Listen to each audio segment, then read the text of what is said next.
நண்பர்கள் அனைவருக்கும் வணக்கம். நம்ம வீடியோ நிறைய பேர் பார்க்குறீங்க, ரொம்ப மகிழ்ச்சி. ஆனால் பார்க்குறதுல 80% பேர் சப்ஸ்கிரைப் பண்ணாமல் பார்க்குறீங்க. கொஞ்சம் நேரம் ஒதுக்கி சப்ஸ்கிரைப் பண்ணிட்டு பார்த்தா ரொம்ப ஆதரவாக இருக்கும். பொதுவாகவே நம்மள பல பேர்த்துக்கு மயிலிறகுனாலே வயசு வித்தியாசம் பாராமல் அது மேலே ஒரு ஆசை, ஒரு கிரேஸ் இருக்கும். அப்போல்லாம் சின்ன வயசில் ஸ்கூலுக்கு போகும்போது புத்தகத்துக்கு நடுவில் மயிலிறகு வச்சா அது குட்டி போடாதுன்னு கூட தெரியாமல் ஒரு நாளைக்கு 100 தாட்டி புத்தகத்தை திருப்பி பார்த்து அந்த நாட்களில் இருந்த அறியாமல் கூட மிக அழகானது.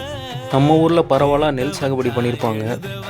நெல்லம் பயிர்களில் இருக்கிற நெல்லை சாப்பிட மயில்கள் நிறையா சுற்றி தெரியும். பெரும்பாலும் பயிர்கள் அது சேதப்படுத்தாத வரைக்கும் நாம் அதை விரட்டுவதில்லை. ஒரு உயிரை சார்ந்து தான் இன்னொரு உயிருங்கிறது இயற்கையோட விதி. அது இந்த உணவுச் சங்கிலிக்கும் பொருந்தும். அப்படி வந்த மயில்கள் நம்ம வயலில் இறகுகளை உதிர்த்து விட்டு சென்றிருந்தது.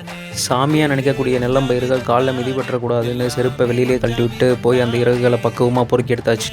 இந்த வீடியோ உங்களுக்கு பிடிச்சிருந்தால் லைக், கமெண்ட் அண்ட் ஷேர் பண்ணி சப்ஸ்கிரைப் பண்ணுங்கள்.